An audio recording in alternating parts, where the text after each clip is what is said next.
Coming up on this week's show, we look back on the best bits of 2021.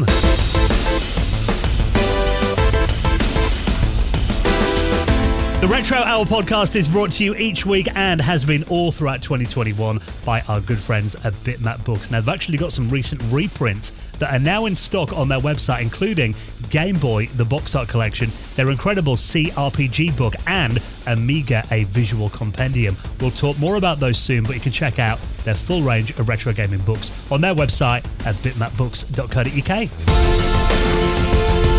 Hello and welcome to the Retro Hour podcast, episode number 307, your weekly dose of retro gaming and technology news with me, Dan Wood. Me, Ravi Abbott. And me, Joe Fox. And here it is, our final show of 2021. What a ride it's been. And actually, I'm very pleased that you guys are showing your face again after the absolute thrashing that you got on the quiz last week. Spoilers. Yeah, you guys... You know, it was all a bit of a giggle. I'm used to getting thrashed. I just brought Joe into it to, get someone else on board. I feel like I haven't listened back to it because of the shame, but I feel like you probably got more answers than me on this year's. Like I say it every year, and I probably sound like such an idiot when I say it, but I'm like, I know all of their ones, I just don't know our ones. Joe is such a sore loser. I am. No wonder we let him win every year. Yeah, you've got to. However, I do have to do a little correction because it turns out that I did make a bit of a mistake in one of the questions, and we've had a few people get in touch on Twitter. It turned out I said there was 2 games on the CDI, Faces of Evil and Wand of Gamelon, 2 Zelda games. It turns out there are actually 3 Zelda games, and I believe that Mark and Neil actually said one of them in their answer, and I marked it as incorrect, and that was Zelda's Adventure. So that means we've actually reworked out the scores again, and Joe and Ravi won. Yeah. Hey. We wish. But it did close the window a little bit, so it meant that Mark and Neil got 28 and Paul and Ollie still led it with 30, but that gap is narrowed very slightly. I've seen Neil from RMC has been on Twitter asking his cave dwellers to try and find more questions that we got I thought wrong, you were going to say asking his lawyers to get involved. It could be. Yeah, it could be the next step. It's getting closer now, but it's just a bit of fun, everyone. So, but it is always a bit of a highlight for the year. Even coming last, guys, I think you've got to agree. Oh, yeah, I love it. Giggle, wasn't it? Absolutely. Great fun.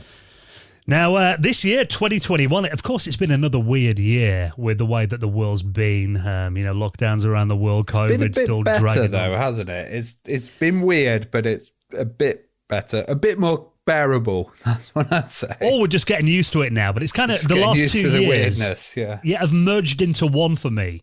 Which is why, this is a bit of a tradition that every year we kind of look back on the biggest news stories and the biggest guests that we've had over the last year. There's so many I was looking at. I was like, was that 2020 or was that 2021? It's all felt like one long year.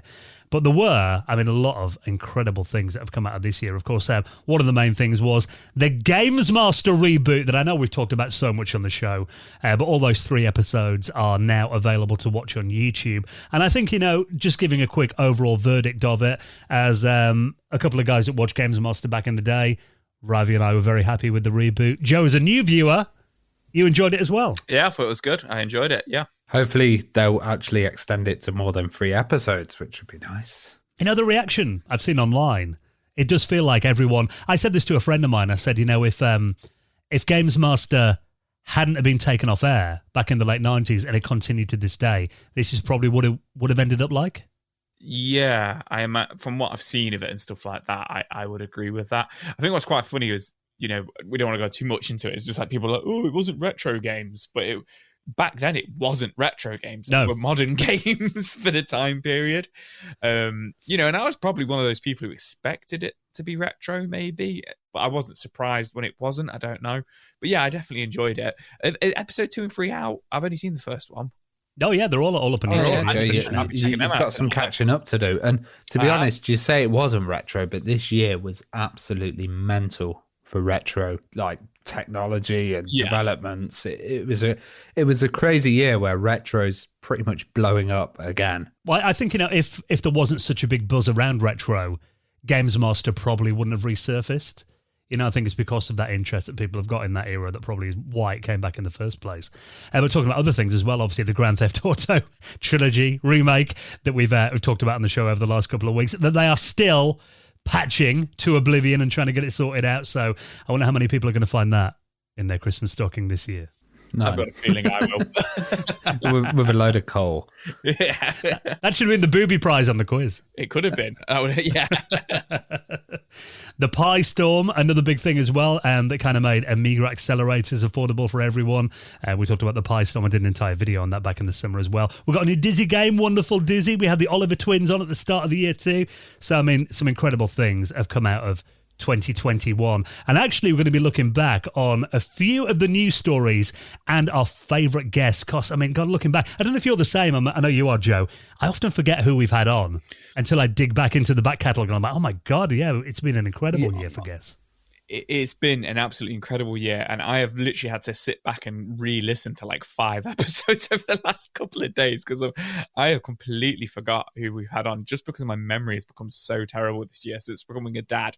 I have to remember everything. Sleep deprivation. Sleep deprivation. But we've had some incredible guests on. You know, we always, without sounding too big-headed, we always do. But with how everything was, with in and out of lockdowns and stuff like that through 2021 as well, a lot of these guests stepped up and Ravi got some really, really big guys in, so it's been an awesome year. This year I've felt that we've filled the gaps. Like there's been people that we've always wanted to get on the podcast, and we've been hammering for like 4 or 5 years, like come on, and this year it like seemed to just rain amazing guests, and hopefully we're going to continue that into next year.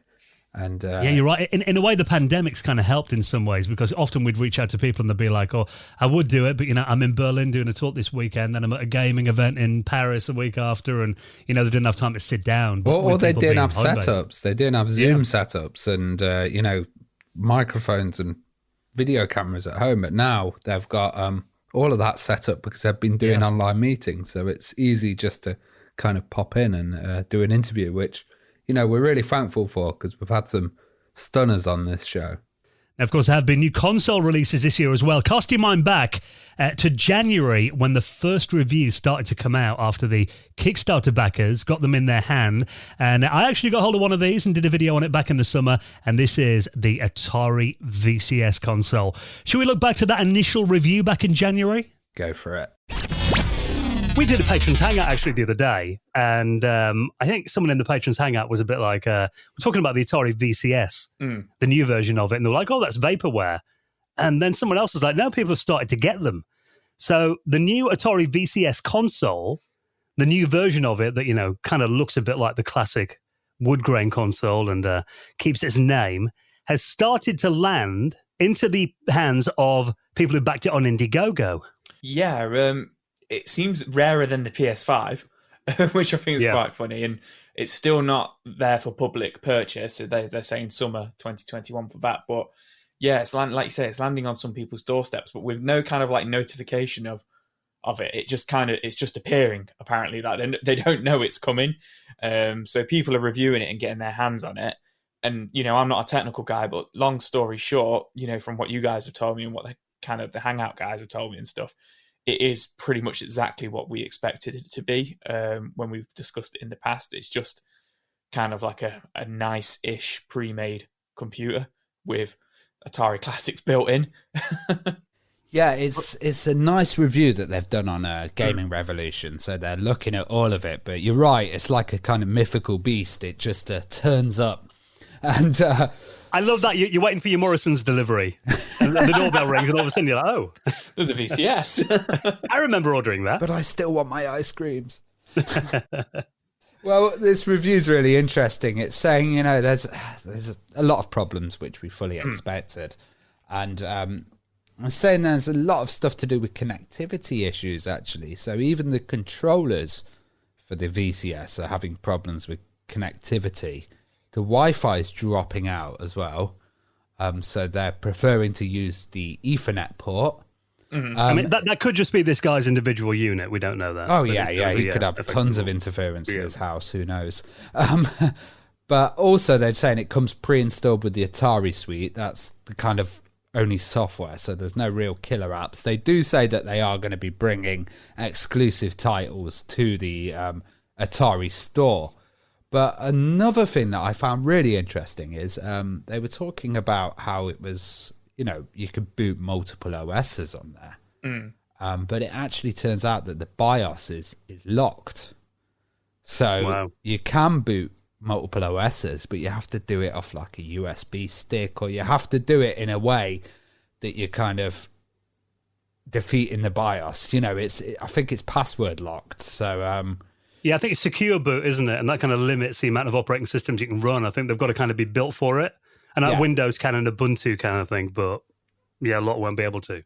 Yeah, some of those kind of Linux distributions and stuff like that. So, this is a version that's going out to backers. It's not the public version yet. Hopefully with some firmware updates it can do it. But they are kind of saying what we thought, which was, this is going to be an oddity.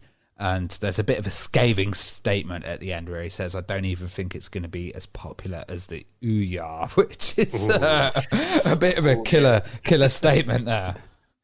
I mean, looking at the specs of it, and I mean, we've talked about it on the podcast before. The thing about it is, when this was announced a couple of years ago, it kind of looked like, mid-level then. But he's saying in this review, I mean, you've got an AMD Ryzen embedded chip in there, an R16606G with the Vega 3 chipset, which is a system on a chip. He's saying, really, though, that's kind of a mid-range PC from a few years ago. So talking about performance, you're only really getting comparative performance to like a mid-range desktop PC. There's nothing amazingly powerful about this machine. You've got 8 gigabytes of RAM, which is looking a bit anemic in 2021. You can upgrade it, but interestingly, it turns out that upgrading the RAM and the internal storage isn't quite as simple as you think. I mean, essentially, you've got to completely strip the whole system down to its motherboard by the looks of it to get access to them. So it's not something that, changing the hard disk and the RAM for most end users, like on the PlayStation, you can just open a door and put a new disc in. This is going to require a little bit more effort than that, I think. And then you've got this operating system, which I know you were concerned about this, Ravi, when we mentioned it before, what the Atari VCS system software would be like. Unfortunately, I remember you saying that you were a bit worried that it wouldn't perform very well. It turns out that the first version of it, according to this review, doesn't perform that well at all. You've only got a couple of things on there. But he said it's, even when you put it in 4K mode, the user interface is stuttering and lagging when it's on that resolution. You get Atari Volume 1 with a couple of classic Atari games in there as well. There's stuff like YouTube and Ant Streams on there by the looks of it as well. You've got your media apps like Plex and Disney Plus. You can run all those on there. But I mean, you can run those on like an Amazon Fire Stick. So it's nothing that anyone's going to buy this machine for. And the PC mode, that means you can boot into Windows 10. Really, you're just getting a low to mid-range performance PC booting into Windows 10. So for the price, I mean, how much was this retailing for when it came out? I think it was like nearly $400 we mentioned. It's interesting as well. I've seen people trying to run Cyberpunk on there. Oh, really? Yeah, no, and they're like, look, Cyberpunk's on the VCS, and it's just really slow. So, yeah. Yeah, I mean, it kind of is what we expected it to be. I mean, there are people on this article here who are kind of scathing the review a bit, saying, your complaints are stupid. This is a pre-retail early release. Your reviews, disingenuous clickbait, someone is saying here. So, I mean, it is. It's a very early first version of it. And some things can be improved. There can be more applications on the store. The problem I think they're going to have is they've got to get a big enough crowd on there to attract those developers. There are some things, though, like the hardware, that limited hardware that's not looking very powerful in 2021. There's nothing they can do to fix that. Just release the case. We'll all buy that. That's what I've said all along. It does look cool. And again, I mean, we mentioned it last time. If this was like, maybe £199 or £150, I'd probably buy one because it'd be a cool little media PC to put in my living room and run Plex on it and play a few emulated games and that kind of thing. But for $400, I mean, it's a bit of an ask, I think. Yeah, like you say, if they just released it for like 150 quid or just released the shell for like 80 quid or 100 quid or something, I'm sure it'd probably make so much more money than trying to release it as a console. But we'll see how it does when we talk about it this time next year or this in the summer. So there you go, the Atari VCS, which I don't know if after the reviews and the general word around that system, you guys are tempted to ask for one from Santa this year. I've got 2 coming. I'm joking. You know what, though? And it's a shame to say it, and I know there have been a few updates on it. I haven't set mine up. since about we like August. to rag on it as well, and I know there's some VCS fans out there, so it's good to see that Atari's back, and they've been doing a lot of activity this year, haven't they? They've been absolutely everywhere, and they've even been releasing like physical games, but also going into cryptocurrency and hotels, Moby games. Oh god, all of that, yeah. Yes, it's been a very interesting year for Atari. And, if we're looking forward to 2022, I would say that is probably the one company where I've got no idea what they're going to do next. Yeah, that's true. Unpredictable. Talking about other console announcements this year as well, it was a year that we found out the Amiga is getting made into a mini console with the announcement back in the summer of the A500 Classic. Now let's get into this story that's been absolutely everywhere, because we've been looking every week. We do our little thing. We chat on Facebook Messenger, like, you guys spotted any retro news this week? Joe and I saved them in our Facebook saved section, and we put them in a Google Doc and everything. Today we've been looking around, and literally everything was just Amiga Mini. Well, could I just do something that I've waited for 28 years to do?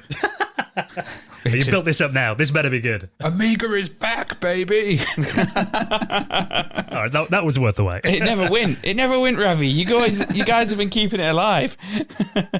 But this is now, obviously it's the guys who brought us the 64, which was the Commodore 64 Mini that came out a few years ago now. Then they made the Maxi version, which was a full-size, essentially a Commodore 64 replica, FPGA-based, full keyboard on there as well. This one is one of the mini ones, though. Now, you actually get some really cool stuff with this.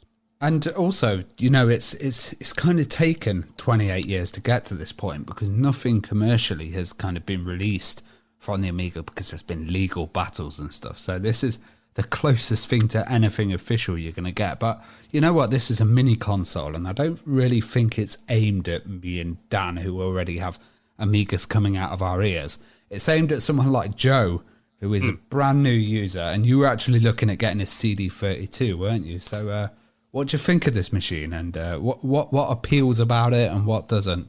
Okay, well, I'll start with what doesn't appeal about it is that they're trying to keep the pricing with Amiga going, with it being nice and expensive compared to other consoles.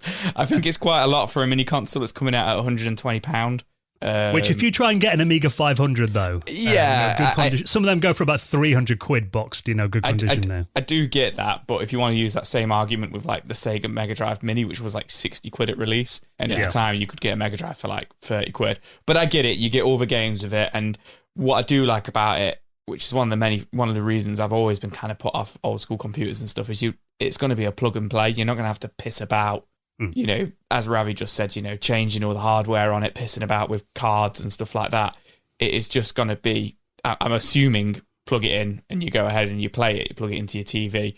I really like that you get the controller, the mouse, and the keyboard. I'm not familiar with Amiga controllers, so I don't know if that's... In this version, the keyboard, because when they released the C64 Mini, they had the keyboard wasn't working, so you had to plug an external one in. And then they released one called the Maxi, which had a working keyboard. And I guess that's because of the price range, to get all those keys going and everything. Yeah, and the size. The size, yeah. Yeah, I get it. I was just saying, I think it's expensive, but I do understand. I will probably buy one. I do really like the look of it, and I like the sound of the games on there as well. It's going to have 25 games on it, and they revealed 12 so far. But what I really, really, really like about it is this is one of the first kind of big release mini consoles I've seen where they are actually advertising that you can put your own USB stick and run your own Amiga ROMs on it.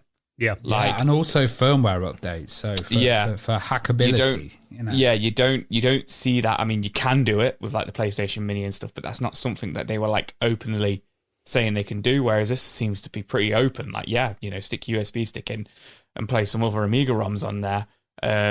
But yeah, I'm really looking forward to playing a bit of Zool, Worms, Chaos Engine, and then also Simon the Sorcerer, one you guys always go on about. But yeah, I think it looks cool, and I will agree. I don't think it's aimed at Dan. I don't think it's aimed at Ravi. I think it is aimed at people like me who never quite got into it, or some people like your brother Dan who are nostalgic for it. He might pick one up and be like, yeah, you know what? I've not had an Amiga in 28 years. I'll buy one and I'll buy one of these and play it. You know, I think it will do all right. And I think it will increase the user base of people interested in Amiga. Like, you know, if you like someone's mum's going around and goes, "Oh, you used to have that," and then buys it, then other people may go, "Oh, I'll actually get one of the original machines, or I'll get one of these new faster ones or something." So I think it opens it up a bit. Well, let's talk a bit about what comes with it then. So you've got the Amiga, well, it's called the A500 Mini. There's no Amiga branding on here because, as we know, you know, the world of Amiga copyrights and licenses, they're very, very complicated. There've pretty much been litigation and court cases going on for 25 years now. Yeah. Since Commodore went, yeah, pretty much. Yeah. So this is the A500, it's called, but it looks pretty much identical to, if you can imagine an Amiga 500, smaller than your mobile phone, actually, really small little device. It comes with a replica of the original Amiga 500 mouse that is affectionately known as the tank mouse. By the looks of it, a USB version. And there's actually a photo of the A500 Mini next to the mouse, and it looks really cute. You know, it's really small. And that's essential as well. You know, they could have packed it with a D-pad that would mean that you'd control up and down and like the mouse play, but that really wouldn't work with games like Simon the Sorcerer. And or Lemmings. Imagine trying to play that with a D-pad. But then you get a controller with it as well, which this has been a bit controversial. Some people are like, because most of us played Amiga games with a joystick originally. That said, I do know a lot of people that use Mega Drive pads on them back then, and this is actually a pad that you get with it, not a joystick. It looks like kind of an evolution of the CD32 controller. Yeah, in many ways, and the original CD32 controllers were absolutely awful. Like the D-pads were really bad on them. This looks nicer. And this looks a lot nicer and a lot more playable. So actually, even the controller alone would be something that I'd be interested in. Well, it looks like a cross between a CD32 controller and a SNES controller, really. Now, the colour scheme on it. Nice D-pad on there. You got the two buttons in the middle like the CD32. Then you got the different colour buttons that's quite like a SNES. Shoulder buttons on the top as well. What I haven't read is, because I know there are some kind of third-party controllers available for the Amiga where you can actually map, like, say, the Y button to be the up button. Because a lot of Amiga games, platforms in particular, jump, it was up to jump, which if you can remap this, so like you could use one of the buttons to jump, that would make, you know, I think a lot of the complaints that I've seen today would be answered. People are like, you know, trying to jump up on a platform with a control pad can be very fiddly. But yeah, I mean, apart from that, it is what you expect, I think. Like you said, Joe, you can put a USB stick in there. It's got WHD load support, which lets you install Amiga games to a hard disk. You can just download loads of them, put the stick in, and really enhance your library. And even though this looks like an Amiga 500, apparently it is going to be able to play later Amiga games like the AGA chipset of the Amiga 1200 as well. So A1200 only games should work on here too. So really, this is going to give you access to pretty much every Amiga game, you know, all the mainstream ones. And should run great on It's here. got 3 ports at the back, so I guess like one's going to be for the mouse, and then you could have 2 joystick or gamepad ports, which means you can do that 2-player co-op experience, which is like essential with games like Chaos Engine and stuff, you know, when you're sitting together with your mate, or Speedball, and then you could use any USB controller in there, I reckon. Yeah, and you got HDMI output and just a power connector, and that is it. So, yeah, really it is. I mean, it's an Amiga emulator that's in a cute little case. It's plug and play. And really, this is going to make life, you know, as simple as using a Mega Drive or a Super Nintendo Mini. So really, it is a small consoleized plug and play Amiga, which I think, you know, if you haven't got a background with the platform, which is a complaint I've seen today, people are like, well, can it boot Workbench? Can I, you know, you can plug a keyboard in. So, I mean, it probably could, but it's not aimed at that market. You know, this is aimed at people that are going to see it in Game or HMV, and people that maybe owned one 30 years ago, or people like Joe that have probably heard a lot about the Amiga, you know, probably through us rattling on about it, and actually maybe want to experience that world. And, you know, admittedly, it is quite pricey for these kind of systems. But at £120, I think it is still affordable for people that want to get hold of it and experience it. Also for young people, like, you know, I've seen a lot of people saying this is ideal for me to give to the kids, and have the kids, like, they don't want them on their original hardware. Have the kids have this machine, and they could spill Coca-Cola all over it, and they can go mental, you know. And, my nephew would be like, can it play Fortnite? Oh, it's rubbish. So have we got a release date on this then? It just says 2022. Yeah. But that's all it says. Which isn't far away now, 2022, actually. Yeah, it's hard. It's kind of like, is it going to be in 4 or 5 months' time, or is it in a year's time? Do you know what I mean? Yeah. But yeah, it just says 2022 at the moment, but we've got, like I say, 12 games. So Alien Breed 3D, Another World, All-Terrain Racing, Battle Chess, is that Cadaver, Kickoff 2, Pinball Dreams, and then Simon the Sorcerer, Speedball 2, Chaos Engine, Worms Director's Cut, and Zool on there. They're big games. I was going to say, I'm pretty sure I'm like you say, I'm not a big Amiga boy, but it's a lot of the sure Team 17. Yeah, I was going to say, I'm sure games. they're pretty big games. And you know what? I'm just happy that something's come out, because if something hadn't have come out, it probably would have just been lost in the legacy of time. And, it's nice to see the Amiga up there with the other mini consoles, and it brings a new audience to it as well. Yeah, it's been a long time coming, something like this, I think, just even though you said before, it's not aimed at me and Ravi. Don't know about you, Ravi. I'm going to buy one of these. I just want one in the living room just to play Amiga games in there. I'm going to buy a Mega 65 as well. Just to have the bases. two systems, yeah. But this will be the drunk one. This will be the one that I spill all my beer all over. And we've got a release date on that now, and the new games list actually got announced since we recorded the quiz last week, which obviously we haven't talked about. I know you're a little bit upset about the omission of Sensible Soccer on there, Ravi. I think that Sensible Soccer itself on like a stick would sell. Just, because that's the one that has so many memories associated with it, but also Lemmings, but it's cool, the games that they've got on there. I think it's a good little system, but I can really just see like, a box with Lemmings and Sensible Soccer, people going mad. But I shouldn't complain, because we've got a good list of games, and we've got an Amiga Mini coming out, and I think that's just going to increase the user base. And to be honest, I was thinking at this point, when they announced this, that the mini market's dead. I was thinking, there's not much interest in minis and stuff, and they seem to have, because this is one of the late minis, isn't it? They seem to have kind of ridden it and continued that mini market. It kind of feels like to me that there's been a demand for something like this for about 20 years, from Amiga fans. And thank God it's come out before it's 30 and everyone forgets. Well, we're looking here, and there's games like, Worms, the Director's Cut's been announced as well, which is, to me, the pinnacle of kind of 2D Worms games. Quack, which is quite an interesting choice. That was a really good game. I think that was Team 17, I've got a feeling.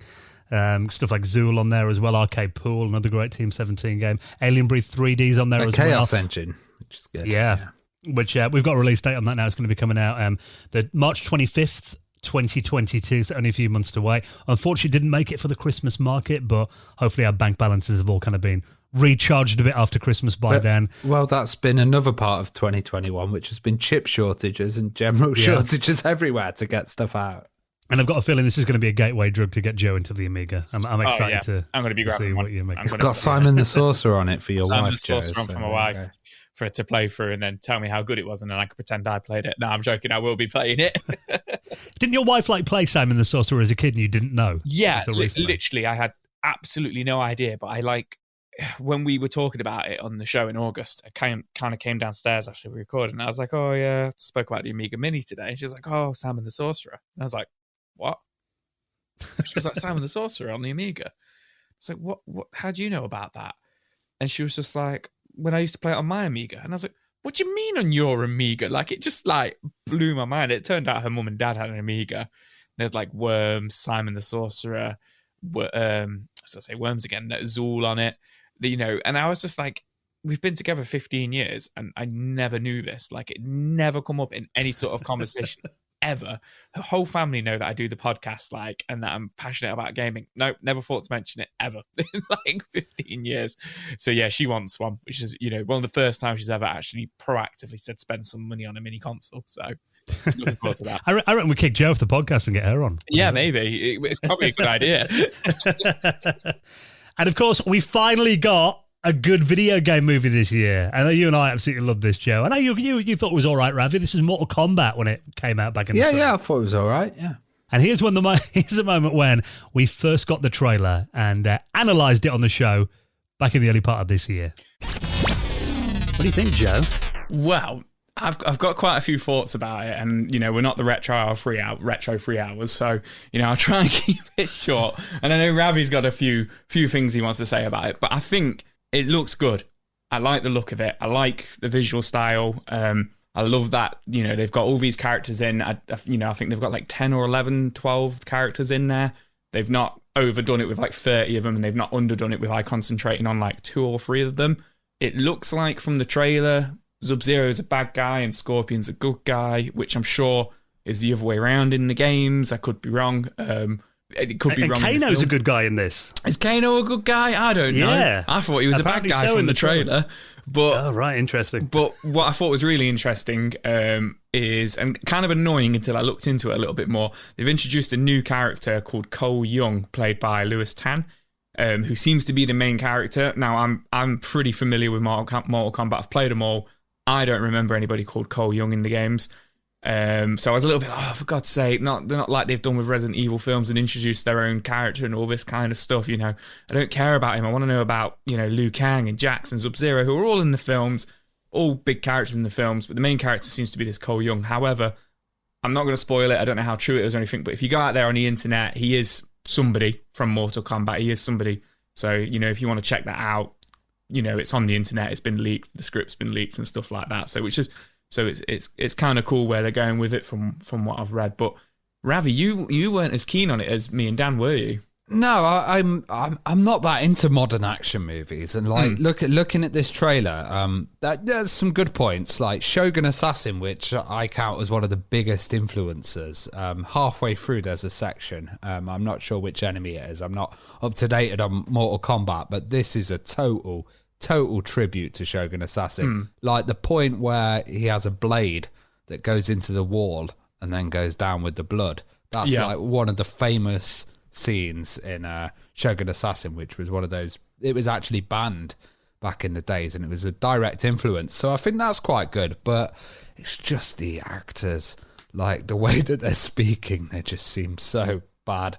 And like, I get that it's an action movie and you're really there for the action and stuff, but it just feels a bit like, I don't know, High School Musical 2 or something like. Ravi, I'm going to have to agree with your point there about. So, I mean, there was a moment in the movie, and Scorpion is my favourite Mortal Kombat character. Oh, I know where you're going with this. Yeah, I'm going to listen to this. Yeah, I don't know what is that. Is that Arnie? Arnie's voice? That sounded like Arnold Schwarzenegger. I don't know what. I expect him to say to the chopper next. Yeah, I remember hearing that and thinking, what on earth is that? Like, but I guess it's because they're being realistic. He's muffled by his mask. Like, I thought, they could have done this really well. It does look good, and there's so many references to the old Japanese movies here. Like, and with the kind of sunset going and the shadows and stuff, silhouettes and stuff like that. But they could have done what they did with like Cobra Kai or Stranger Things, and they could have had a fat synth doing going through that, and then they could have gone kind of a bit like retro-y. Correct me if I'm wrong, but I'm sure towards the start of the trailer you can kind of hear in the background the Mortal Kombat song, like a kind of like sort of remix of it. I could be completely wrong. I've only seen the trailer twice. I know what you want, Joe. I do. I want it. I want it in there. So we'll see. A lot of people are saying online that this looks like really cheesy and stuff, and people are saying it looks fun. But people obviously don't remember the original Mortal Kombat movie if you want cheesy, even though that was a load of fun. But I think it kind of feels like this movie has grown with the Mortal Kombat series. I mean, the first one, it was naff, but it really felt like, it was a tribute to the games as they were then. But looking at this, I mean, there's one bit in the trailer that I thought was incredible. When you see Sub-Zero freezing his own blood and using that as a knife, that is something I could imagine being in one of the modern Mortal Kombat games. Yeah, you see, I don't like those games, so that's scary. Oh, Ravi, get off, man. Get out of here. Too much of a wimp. Too much of a bloody wimp. Yeah, man. And apparently there is fatalities in the film. Like, obviously it's not going to be like, I'm guessing it's not going to be quite like finish him and they're stood there like dizzy. The actors have to remember the combo. Yeah, but apparently there is like, people do actually get killed and they're going to get, like you say, splattered with ice knives. I think there'll be a babality. Babality. Ravi will go see it if there's a babality in it. Yeah, I'll give you a gift. There you go. So we hyped for the second part though of Mortal Kombat? I enjoyed Mortal Kombat. I am hyped. I thought the whole, I don't want to spoil it, but the main character thing was a bit odd. But I did really enjoy it. I'm just sad that there was no hype for the Resident Evil film that came out this I know. year. That just came and you're the only person I know who's ever mentioned it. I think I'm the only person who's seen it. Like, we touched on it on the podcast like last week. But yeah, no, Mortal Kombat, man. I don't want to take away from that. I thought it was really awesome. It was fun. But, you know, spoilers. Skip 10 seconds ahead if you don't want to hear it. But just thought it was interesting that it isn't actually the Mortal Kombat tournament. It's set before it. So I'm looking forward to the second one to see the tournament. And to be honest, it's not been an amazing year for movies as well, because so many have been held back. Yeah, that's true. And Mortal Kombat is one of the ones where they actually took the plunge and just thought, you know what, we'll stick it on Amazon and we'll stick it, you know, for people to pay for, you know, at home, which I think they should have done with a lot of films. So I'm glad they did that. You know, I think I rented it on Amazon. In fact, no, actually, I think I might have seen it in other ways. But yeah, I really enjoyed it.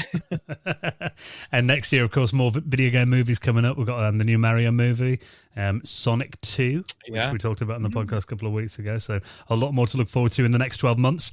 Now, before we get into some more stories that have been the highlights of 2021 and look back on some of our favourite guests of the year as well, let's give a moment to give a big thank you to a big supporter of the Retro Hour podcast, our friends at monsterjoysticks.com. Now, we love Monster Joysticks. They offer a wide range of quality arcade joysticks, not only for your modern machines, your PCs, your Raspberry Pis, but also for retro machines as well. And I love the sound they make. Oh, listen to that, boys. Those lovely Isn't micro that just bliss? switches. Oh, beautiful on the ears. And we've all got Monster Joysticks as well. I know, actually, you got a little package through the door in the last week, Joan. That's going to be your little project over Christmas to assemble your own. I have, yeah. And I'm very nervous about assembling it myself. But I have been reassured many times by the both of you that it is actually very, very simple and it does just clip together. So I'm trusting that. So if I can do it, I'm sure anybody else can do it because I'm a Muppet. But yeah, I've had it out the box and just, you know, playing with some of the parts and stuff like that. You can just tell it is top quality. And like you say, those micro switches, man, they're amazing. And you've got the model where you can put a Raspberry Pi in it. So I kind of got an image on a Raspberry Pi, chucked it to you, and you're going to be able to put that in there and have it as a like standalone little kind of arcade unit, essentially. Yeah, my own kind of like standalone arcade cabinet in the palm of my hand, essentially, which is just amazing. Can you imagine having something like that when you were a kid? If someone had told you could have that, you'd be like, well, no way. It's mind-blowing. Like, I'm still, you know, even as these things have been around for a little while now, but like, yeah, absolutely mind-blowing that you can just have like this amazing hardware that can do that for you. So they do these retro gaming joystick kits, and it works with everything from your classic computers like the Amiga, the Atari ST, Commodore 64, the Spectrum. They do versions for consoles too, like the Mega Drive, CD32. There's a PC Engine version as well. And what we're talking about then, these all-in-one 9-button Raspberry Pi arcade sticks where you actually put the Raspberry Pi inside the joystick and it gives you a truly portable arcade quality experience. And they've got deluxe kits that you can get with the genuine Sanwa arcade parts. It gives that lovely click, designed to survive the most extreme usage. And you've all seen me playing games like, you know, Golden Axe or Mortal Kombat. When I lose, this thing's had a bit of a ragging round. Survived Dan's raging. Exactly, and it survived. Really high precision parts available as well. And they do more budget-friendly arcade part options too. Assembly is so easy. Don't need a soldering iron, nothing like that. Just a screwdriver. And, you know, we can put these together in about, it took me about 10, 15 minutes to put mine together, Ravi, if you're about the same. Yeah. I put mine together and I've got an Amiga one, which is absolutely amazing because you can reprogram the up to jump, basically. Nice. Little switch on the back changes it to a button, which is so useful for some games. So why don't you treat yourself and, of course, support the podcast. Head to their website, monsterjoysticks.com. Now, going back to the start of the year, do you remember this was all over the general news websites as well? That GameStop, which obviously is a massive gaming store all across America mainly, that they were in really bad trouble. And all of a sudden they had this massive surge in stock. It turned out thanks to Reddit. Now, this next story, I must admit, made me feel rather thick when I heard about this last week. Because, I mean, we've been covering the demise of the game store, in particular GameStop in America, who, you know, last year tried to do that, you know, transforming a few of their stores into retro gaming lounges, you know, to try and get people back in there. Then obviously the pandemic struck and they're really struggling now. But then all of a sudden their stock price actually went through the roof last week. And I know, Ravi, you've been keeping a close eye on this because it's not just GameStop. There are also a few other companies from the past that seem to be getting propped up by people on Reddit who are investing in them. Yeah, I'm going to try and explain it, and I'm known worldwide for my business acumen, so this is going to be really accurate. We call him Ravi Sugar. Off the back of this, Ravi's going to be like, right, this is what you need to do in the stock market. Like, send me all your stocks. No, I've been looking at this, and the way I'm going to try and explain this. Simplify it, man. Because sorry if I get this up. Because when Dan said he feels thick, I feel thick on every bloody episode of this show. So okay, really simplify it. Ravi's the only smart one among us. So I'll simplify it. So you know, GameStop, like you said, they were trying to kind of get people in. They were trying to turn it into this more of a destination venue, and then COVID struck, so people weren't buying games. Full stop. So what happens is when that happens, you get a lot of short sellers who basically go, oh, this company is going to go bankrupt. So we are going to buy loads of stock, short sell our stock and say, oh, okay, it's going to go bankrupt. So let's make a bit of money out of it going bankrupt. Now, what seemed to happen was, this is usually really predictable. What seemed to happen was the Reddit guys were like, no, we don't want GameStop to go bankrupt. So what we're going to do is all team together, put a little bit of money into the stocks and basically, well, a lot of money into the stocks and basically boost it. So what happened was all these kind of stock people and hedge fund people that were predicting GameStop to go down, suddenly all their predictions were completely wrong. And they lost £70 billion. And it's absolutely mental. And then this trend started happening with other stores. So Blockbuster, which, remember, Blockbuster has one store in Bend, Oregon, went up 700%, which was just mad because people were like, just buy Blockbuster stock, just going crazy.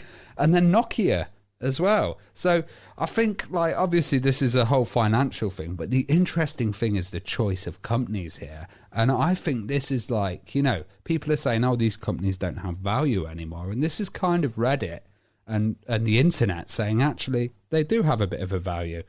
You know, it might be different to what you guys expect. And I was going to ask you guys, if you think there's a company in the UK, like, that would kind of Wimpy. Do with one of these surgeons. Wimpy would be a perfect example. Everybody knows Wimpy. It was in America. That would be a perfect example. Wimpy, Maplin's. Maplin's. Yeah, Woolworths. Yeah, Woolworths. Yeah, you know the thing that I don't get here. Now, I've been seeing this everywhere. Does this actually help the companies, though? No, I don't think it does, actually, because it's right. Because, you know, people, once you get to that level with all the stock, you have to sell it to someone, don't you? So even if you've made all this profit, who wants to buy GameStop stock at like $325 a share? I think it's more of a kind of a proving a point thing. There may be a few people that have made money on it, but I don't. You know, it definitely brings a lot of attention to GameStop. Like all the all the outlets around the world are talking about it at the moment. I even like turned on the radio and they were like GameStop. I was like, geez, wow. Because I've been seeing people saying, "Oh, that's it. GameStop is saved now thanks to Reddit." But then I've seen other angles on it where it was essentially, you know, a group of guys, well, quite a large community on Reddit who essentially wanting to stick it to the traders on Wall Street and, like, you know, show them up. Really, I think that's what it was. It was just like saying, you know, you guys don't think there's value in it. We think there's value in these nostalgic kind of things. And then just kind of showing that the system's a bit broken if this can happen, to be honest. I don't know the name of the guy, but didn't some billionaire Wall Street guy who's British went on like BBC News the other day and he was just like, "You're ruining it for the billionaires, you're ruining it for us all."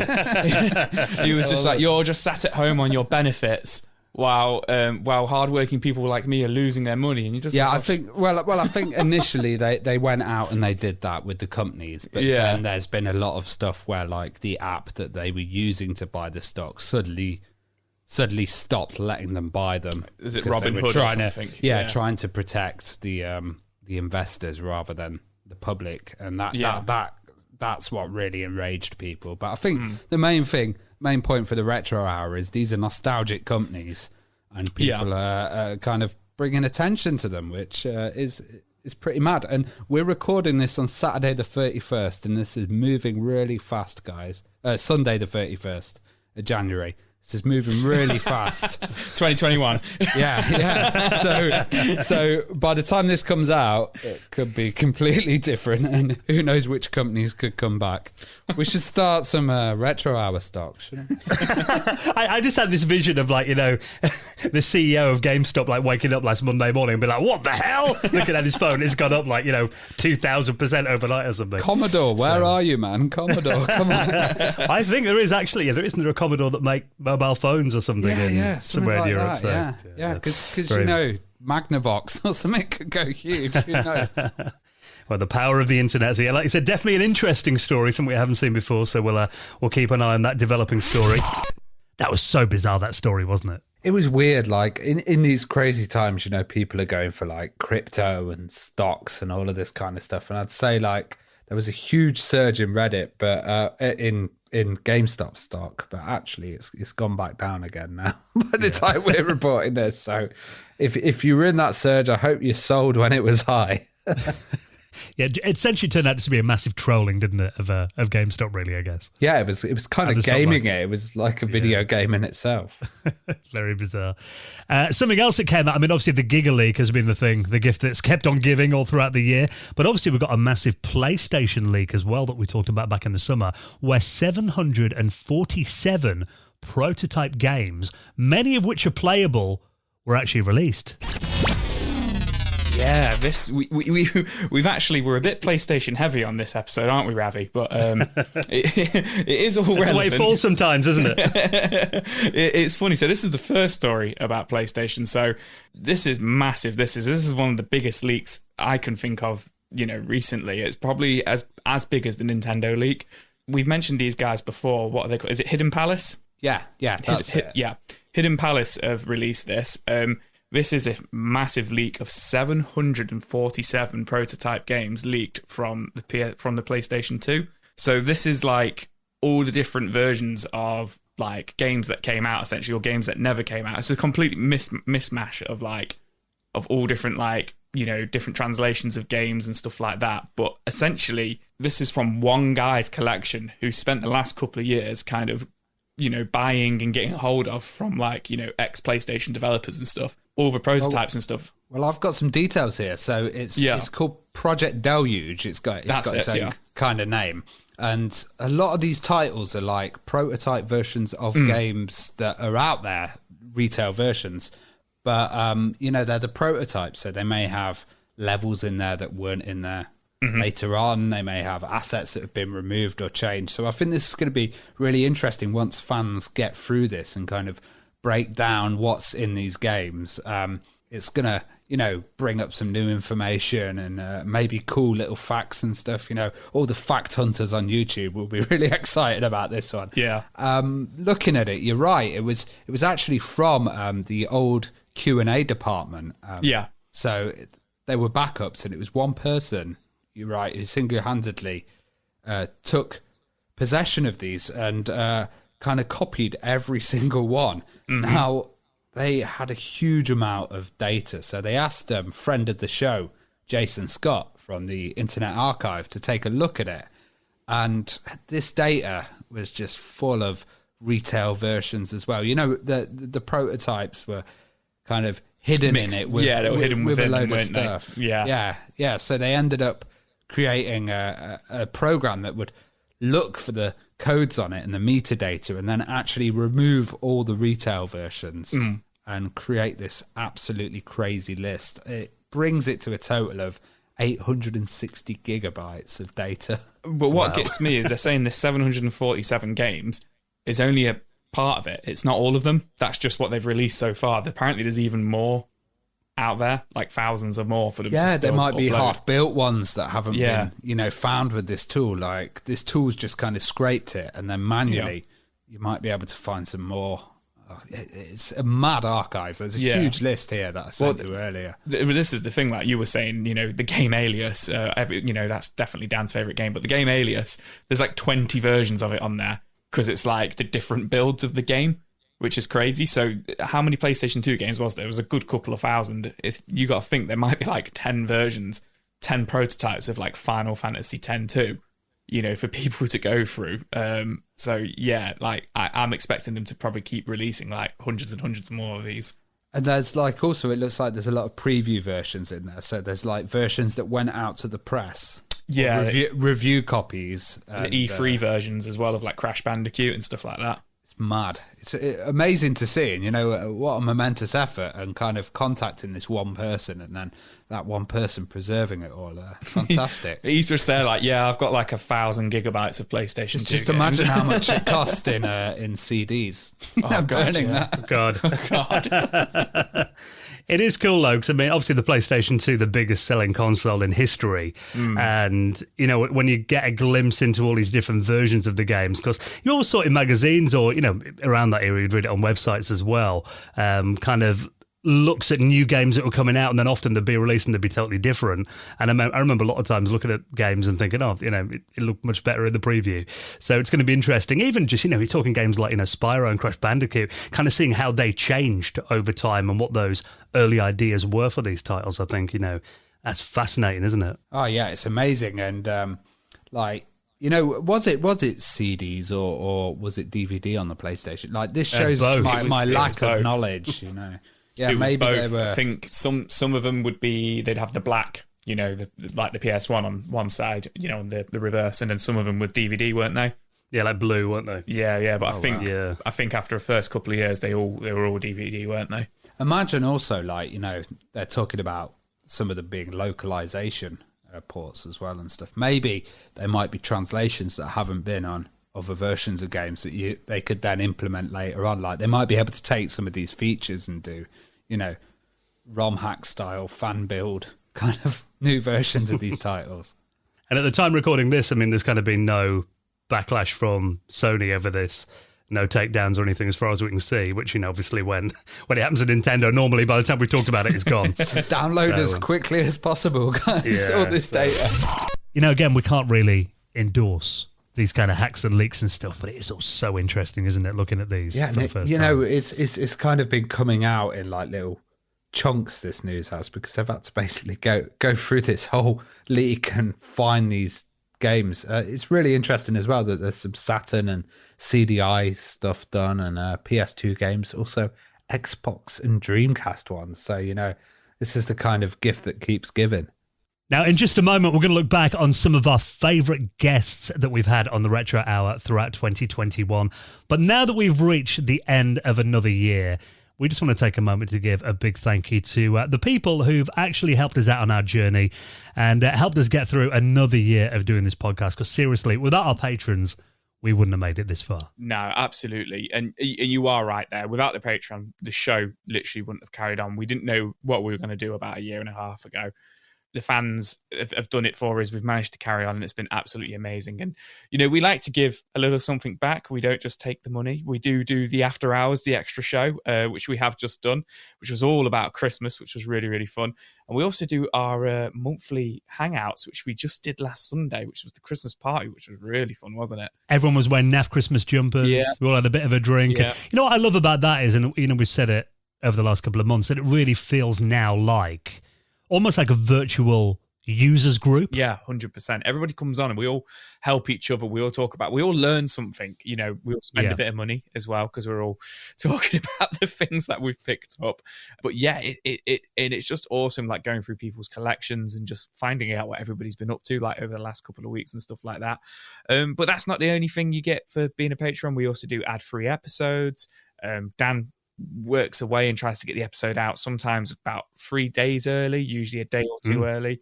So yeah, we do like to give back, and we do appreciate everything that we do get through the Patreon, and also just appreciate everybody who just checks us out and listens to us as well. Yeah, of course. I mean, you know, we love doing this podcast, and our patrons have, you know, if you ever thought of a time to join Patreon, now's actually a very good time because we've got our 6th birthday of this show coming up in 2 weeks' time, which does mean, unfortunately, all of our costs get suddenly renewed. Website hosting, audio, all of that suddenly comes out of our bank accounts in January. So if you ever want a time that's a good time to support this show, then maybe just consider doing it. You can do it. I mean, I think our lowest tier is like $3 a month.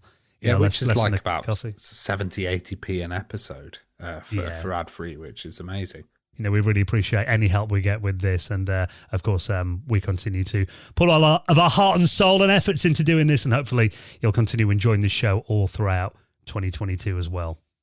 Now, before we get into the guests, someone else who's been a massive supporter of the Retro Hour podcast, for an entire year, and we're pleased to say they're going to be supporting us again throughout 2022, is our wonderful friends at Bitmap Books. How much do we love Bitmap Books? Bitmap Books have been absolutely amazing for us, and we do absolutely love their books. We were fans of the books before they contacted us about sponsorship. They're absolutely amazing. And if you want books that are real celebrations, particularly of the visual style of books, I mean, I look over, I've got a collection of their books on my shelf next to me now, and I don't think it's going too far to say these are works of art. Yeah, absolutely. Well, this is the thing, video games are works of art, and then to get them kind of put onto the paper into these books, it's just like, you've got that physical work of art there on your shelf. I've got the Master System game, the Master System book, which is just amazing. You always get like 200-300 pages, all about the games and all the pixel artwork. And it's just such high quality images in there as well, which is amazing. And Joe, this week, if you order this month in December, you can get a free pair of Sonic socks as well. Nice. Each order while stocks last. So, that's an extra incentive for you. Yeah, absolutely. So maybe you're at home right now and, you might be off work for a couple of weeks over Christmas. You want something good to have a look at. They've actually reprinted a few of their books that are back in stock now that people have been desperate to get hold of this year. So get them while you can, including a Commodore Amiga, a visual compendium, which is a real celebration. Games like Defender of the Crown, Barbarian, Marble Madness, Rainbow Islands, Populous, Cannon Fodder, Worms, all these incredible games, over 420 pages. They've got Game Boy, the box art collection, celebrating the boxes of Game Boy games, and not just stuff that we got here in the UK or the US, also Japanese games in there as well, and little tidbits in there as well that are going to give you really insightful information into these incredible games. And if you love role-playing games, their JRPG book is incredible, a guide to Japanese role-playing games, and we've done an entire episode about that as well, a real celebration of that genre dating from the earliest days back in the 70s. So you can order all of those books. They're back in stock now on their website, and like Ravi mentioned, if you're quick, you might even get a free pair of Sonic socks as well, thanks to our friends at Bitmap Books. Check out their website, support the show, give our sponsors a bit of love, bitmapbooks.co.uk, and thank you so much to Sam and the team at Bitmap Books for their support of our podcast throughout 2021. Right then, what a year it's been for guests on this show. Shall we go right back to the start of the year then? I think this was actually the first guest that we had on the Retro Hour in 2021. It was an incredible guest. This is Nigel Searle, the former managing director of Sinclair.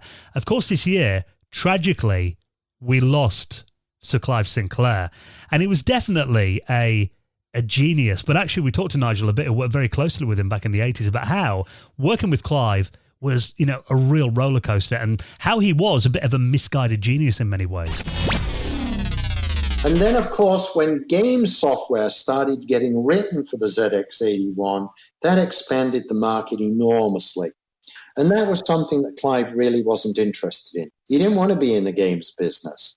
I remember when I told him that for one of the Christmases, probably Christmas 73 maybe, we were going to package the Spectrum in a large box with, I think it was 6 different games on cassette tape. And he, it won't make any difference, he said. Won't make any difference. What do you want to do that for? I said, Clive, we've got to do something. We've got to freshen the product in some way or other. And we can negotiate deals with companies like Scion, who'll give us one cassette for next to nothing, because if people like that game, they'll buy other Scion games. So we were going to have half a dozen games, did have half a dozen games from half a dozen different manufacturers, producers of games. And of course, it did incredibly well. The Spectrum was although it was never designed to be a games computer, Clive never wanted it to be a games computer. He had no interest in it being a games computer, but that's where most of its success lay. I always got that impression as well, because I mean, there's that famous scene in Micro Men where he said, he didn't want to be known for Jet Set Willie. I mean, was it kind of a bit of a frustration that these machines were selling by the bucket load to kids who wanted to play games, but he wanted to be seen as a serious computer company, do you think? Yes, I mean, you see, Clive cut corners in the best possible way. He took a product like the Hewlett-Packard Scientific Calculator and said, most people can't afford whatever it was, £395 or something, 50 years ago. Huge amount of money. Most people can't afford that, but they'd accept, 3-digit, 4-digit accuracy. That's all they're getting from their slide rule, if that. They'd accept less accuracy if they could buy it for whatever it was, 69 quid. Later on, a lot less. And about the scientific calculator, he was absolutely right, because it was engineers and people who were buying it. It was no fun to play with. You did have to have a use with it. But later on, when he made similar calculations, balancing cost against capability, what it ended up doing was to driving the product down into the recreational area, whether it was the ZX80, 81, or even the Spectrum. People who seriously needed a powerful computer could afford to buy something more powerful. They didn't need to buy the cheapest one on the market. So the cheapest one on the market became the plaything. And that was great for people who wanted to play. And of course, he made the same trade-off when it came to the first electric vehicle that he did, the C5. If he had understood that would be a terrific vehicle for recreational purposes. I can't tell you how many people down here in Florida ride three-wheel recumbent bicycles or tricycles. They lie very, very low on them. And nowadays, half of them have got an electric motor attached to them. So if you've ridden 15 miles with the wind behind you and you turn from home and you need a little help, you've got an electric motor. The C5 could, I can't claim that I saw it at the time, but certainly in retrospect, could have had a great market as a recreational thing. But Clive believed that people could be persuaded to commute to the nearest railway station in it. And of course, it never found that market because most people just felt it was too dangerous to be on the road. So I love that episode. I mean, even though I didn't grow up with the Spectrum, it's just talking about Sinclair, such a legendary company here in Britain, and losing Sir Clive this year, it kind of does break my heart a bit that we never managed to get Clive on the show. Yeah. But I think, Nigel's probably the closest we're ever going to get to hearing, stories from the top in those days. Yeah, definitely. And it's good to hear someone's perspective that was, in there. Yeah, right in the thick of it. So what about Joe then? You've picked out a favourite moment. This is an episode that we did back in the summer, all about Namco. Yeah, this was Scott Rogers, who worked on a lot of games, but he briefly worked for Namco in the mid-90s. And for me, whenever I think of Namco and the PlayStation, I always think of Soul Blade. And he actually did a bit of work on Soul Blade, which was the first ever PlayStation game I played and got. So that was like, for me, a bit of like a surreal moment to actually talk to one of the people who helped translate that game and come up with some of the ideas and stories of that game. So yeah, that was really, really cool for me and just a little bit mind-blowing to have him on. So we're now going to start talking about, funny enough, one of my favourite games of all time, and is actually the first ever game I played on PlayStation and the first ever game I played with my dad. Soul Blade. Oh my gosh, Soul Blade. Now, you mentioned earlier on that you really wasn't impressed with the likes of Tekken and Battle Arena Toshinden. What was that like then, suddenly you're now working for Namco, and all of a sudden, you're helping design Soul Blade? What was that like? What were your ambitions and stuff? Well, now let me curb your expectations, because even though I did work on Soul Blade, my design input was minimal. At the time, I had been hired to help Bill come up with a bunch of new designs that we were going to turn into the next title that was being made by Namco Home Tech, which was the U.S. division we were working for. However, at the same time, Namco was converting Japanese games for the US market. So they were taking Tekken and putting it on, they were localizing it and things like that. So a lot of my early work, the title that I got hired as at Namco was writer. And so I wrote, essentially, if you played the campaign mode of Soul Blade, I wrote all the color text for that. So there's things like, there's kind of backstory. Essentially, I got the stories from Japan about the characters, and some of them made sense and some of them kind of didn't make sense. And so I went to my boss and I said, look, how much freedom do I have to kind of play with this? And I had I went to film school. I had a screenwriting background. So I was like, I can, write whatever you want. Just let me know how much freedom do I have. And he was like, Japan and the US, they never ever cross. The people in Japan play the Japanese games. The people in America play the American games. It really doesn't matter. So I said, well, I want to be true to what the original creators wrote. I don't want to do them a disservice, but I at least had some flexibility to kind of play around with the stuff. So I wrote essentially the backstories and the flavor stuff and all the dialogue for Soul Blade. What eventually became it was Soul Edge in Japan and it was Soul Blade in the US. And so I wrote that, and then I went out to Japan pretty early in my employment, and I believe they were finishing up the port of it, or they were finishing up Soul Edge or something. It was Soul Blade and Soul Edge were done, I think, concurrently, if I remember right. And they showed me some of the moves. I think it was either Cervantes and I like Cervantes because I like pirates, so I thought he was pretty cool. Yeah. And or it might have been I always forget who's the guy that has the wolf head and axe. Rock, was it? Yeah. Yeah. So it was one of those characters, and they were like, hey, we have some moves, but we don't really have names for them. Can you give us some cool names? So I wrote up, I don't know, 10 or 12 different cool names, and they picked one of them. And to be honest, I don't even remember what they were. So I've named a couple of the moves in Soul Blade, but that was really it. It was not design work. I didn't do traditional designer work on that game. It was mostly writing. And we do cover so much on this show. I mean, we cover, consoles that came out in the 80s and 90s. We cover home computers. Sometimes, though, we go real old school and we talk about things like mainframes and punch cards. Yeah, so I just absolutely loved having Chris Crawford on the show. And I love these episodes where, you're talking about the really early stuff there, the roots of computing, the roots of video gaming. And Chris talks about, mainframes, and they were programming with punch cards, and he actually made Tactics, which was a game that was created using a board and a kind of computer game where you'd get the coordinates and stuff.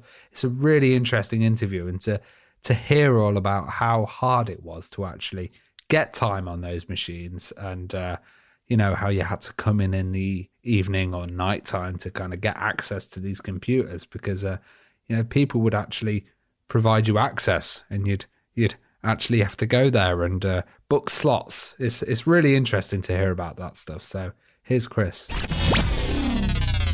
So I did an awful lot of Fortran programming on the mainframes in those days, and mostly what that involved was first you'd type up your program on the punch cards. We used the standard 80-column punch cards, and then you did all the punching in what was called the key punch room, because the key punch room was isolated from everything else because the key punch machines were extremely loud. These weren't typewriters. These things had to punch holes in some thin cardboard cards, and so they hit hard, and so when you pushed a button there was a loud bang, and then of course as you're typing it's bang bang bang bang bang bang bang bang, and of course there are a dozen other people in the same room going on, and so it was a huge loud cacophony of noise. Once you got your cards all set up, then you took them into the I/O room where you handed your cards to a guy. You wrapped them in a rubber band, handed the cards to a guy who then put them in a box. And from there, they would be at some point in the future taken into the computer room, which mere mortals were not allowed to enter. And they would run the program and it would print something out, and then they'd wrap your cards up in the printout and put it in a little box in the outer room. And but this took a while because there were so many programs running. And so there was something called the TAT board. TAT meant turn around time. And it was a chalkboard where they'd say, TAT, 3 hours, TAT, 8 hours. During the day, it would be typically 8 hours. So if you had a lot of work to do, you'd come in at 2 a.m. when the turnaround time was maybe 30 minutes. And so you could actually do interaction. You could put something in, see what happened. A short time later, put in another round. And that's the way we did computing back then.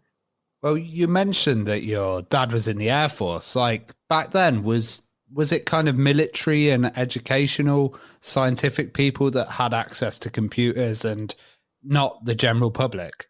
Well, my dad was a civilian engineer for the Air Force, but he, at the Air Force Base where the computer was, that was a general purpose computer that did all the work for the whole base. And so there were a lot of people using it. And so I was using a terminal, which was part of it. This was time sharing back then. That is, they could have 20 terminals scattered around the base, and you could put in your input and it would go to the computer, and the computer would get around to processing it normally within a minute and then shoot the output back at you. And it came out in one of the standard terminals of the day, which looked like big typewriters on pedestals with printer paper coming out of them. Well, what kind of programs were you writing on these machines? Well, while I was a student, I was writing basically various kinds of research programs. I was pursuing a number of different research projects over the years. One was on the time series of meteor observations. That was something I was always interested in. Do they come randomly or not? Again, my master's thesis was on dynamical parallaxes. I also did a number of little bits and pieces for some of the professors, various little bits, fairly short programs, few hundred lines. That was about all. When I was teaching, I had two main programs I worked on. The first was an educational program for my students called Black Hole Chicken, where they guided a rocket around a black hole and tried not to fall in, but they had to come as close to the Schwarzschild radius as possible without falling in. And then I also did my very first war game on that IBM 1130. And it turned out to be pretty good considering the restrictions. I called it Tanctics. It was a tactical armored combat game played on a hex grid, and that in itself was rather ambitious. The mathematics of calculating things in hex grids are a lot messier than rect grids, the rectangular, squares.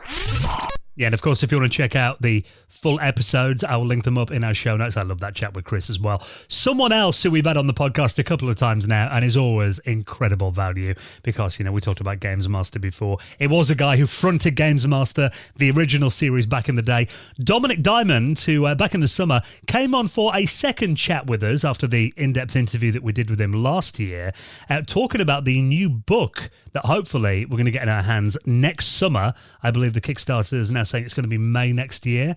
But we talked to Dominic about who he got to do the foreword for the book, because obviously they had a lot of celebrities on Games Master back then. And it turns out that there could be a potentially very interesting podcast that could come out of this. Well, I've seen there's a lot of quotes from celebrities here, and you've got like Robbie Williams doing the foreword as well. That was the loveliest thing, I think, about the whole book. So we were talking, me and Jack, the editor, and we were saying, like, who could we get to do the foreword? And we were trying to think, well, let's have a guest that was on the show. And we thought, well, who's a guest that was on the show is still really big today, but also represents 90s culture so much. And basically it came down to Robbie or Zoe Ball. And really, they were the kind of two on the shortlist. So Jack had written to Robbie's agent, and then he'd said to me, he said, listen, I'll tell you what might help this. He said, Dominic, why don't you send an email to Robbie via his agent? And I'm like, oh, I don't know if he wants to bother with the likes of me these days. So I did it anyway, what I thought was an amusing little note, and it was the most surreal thing. It was like I get up in the morning in the frigid wastes of Calgary, north of the wall in Canada, and there's an email from someone called Rob W. I'm like, who's that? And I click it, and it's this fantastic email from Robbie in Los Angeles, not only with the foreword already written, just the greatest foreword I could have possibly dreamed of, full of enthusiasm and how much he's loved the joystick, and it's been every house he's had since. But also this great little thing about how are you doing? What was the 90s like? And I've left all that stuff behind me now. I'm wanting to start gardening. So then I replied, I'm like, oh, Robbie, I love gardening these days. So there was about a week where I was swapping tips with Robbie and guiding him on things like horse manure. So that was a lovely little bonus to happen as a result of the book. I'm looking forward to the Dominic Diamond and Robbie Williams gardening podcast. That would be brilliant. How much do you want to hear the Dominic Diamond and Robbie Williams gardening podcast? I tell you, we still need to have gardening in this show. It would. Our main rivals are Gardener's World, so it would really push us over the edge. Yeah, I'm thinking Ravi's Gardener slots for 2022. Is it Granny's Garden? That's a video game we could talk about. Use green beans, toilet rolls for green beans. That's my tip. Well, let's get another clip from Joe then. I love listening to this. I wasn't on this interview, but the Strike games, I loved those back in the day. And you were fortunate enough to chat to Flint Dilley. Yeah, we spoke to him about, obviously his work on the Strike games. And for me, this is quite a funny running order for me because we spoke about Soviet Strike, which was the second ever PlayStation game I played, and the game I got was Soul Blade. So once again, this podcast is just your life in gaming, just right? My life in gaming. So really, really surreal moment again. But I really enjoyed kind of talking about the controversies around Soviet Strike, and just how that actually made the game bigger. But it was a really fun episode. So was it quite scary writing the scripts and stuff for Soviet Strike? Because obviously Urban Strike, Jungle Strike and Desert Strike, they were quite controversial games for the time, because of the themes and what was happening in the games. Were you worried about any backlash, or did it just kind of help project it, further, like make it sell better and stuff? Well, yeah, here's the deal. You think about my career up to that point. I'm working on Dungeons and Dragons, and you got people saying it's satanic. I'm working on Night Trap, and you got Joe Lieberman waving the game around. I'm working on something else. He waved I think Double Switch, but there was something else that he decided was going to destroy people's lives. And so we were just so used to it, and frankly, in some ways more controversial than any of that was a game. We skipped this, but it's an interesting little note here. For the first Gulf War, right, in the 1991 Gulf War, we did a game called, I was working with the guys at TSR on a Middle East, combat simulation game. Because remember, at that point, TSR owned SBI. And so we were still doing hardcore military games. And more importantly, they had the Tom Clancy license, and they did Red Storm Rising and Hunt for Red October. And so and George Bush had said, I've drawn a line in the sand.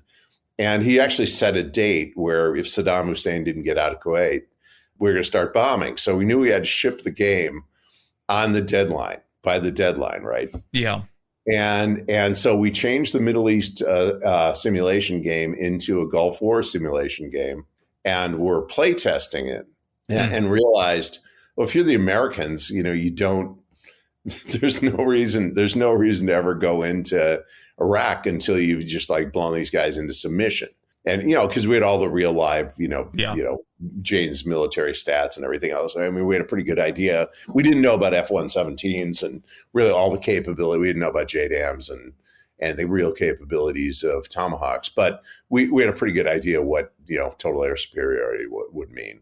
So we released the game with 2 sets of rules. One was the realistic set of rules, where if you're the Americans, you just stand off and degrade the Iraqis, for the entire game. Yeah. And then the other was the like playable set of rules, which were the Americans had to go in and you actually had to have battles. And the guys at the Air War College thought it was so funny that a bunch of boobs that made board games had pretty much figured out what the strategy was. Only because we were playtesting and you couldn't have any other strategy if you have real human lives on the line. So we got invited to the Air War College to speak at a convention called Connections. And I met, some of the coolest people. I met John Warden, who was the actual strategist for the first Gulf War, who wrote the Air War Doctrine for it. And Jim Dunnigan, who, if you've never read The Quick and Dirty Guide to War, that is what Soviet Strike, the mentality of it came out of. Mm. And he designed a lot of games, a lot of military simulation games. There are a bunch of guys, Bruce Shelley, who used to go there, Sid Meier go there, just an incredible collection of people. That was sort of an essential step in it, is, designing, hardcore military strategy games, was very helpful later on. Now, we spoke to Brenda Romero on the show a few months ago as well. Of course, just an icon in the video games industry. And one thing that we kind of find when we're talking to a lot of these veteran developers is that D&D connection. Dungeons and Dragons is kind of where it all began, isn't it?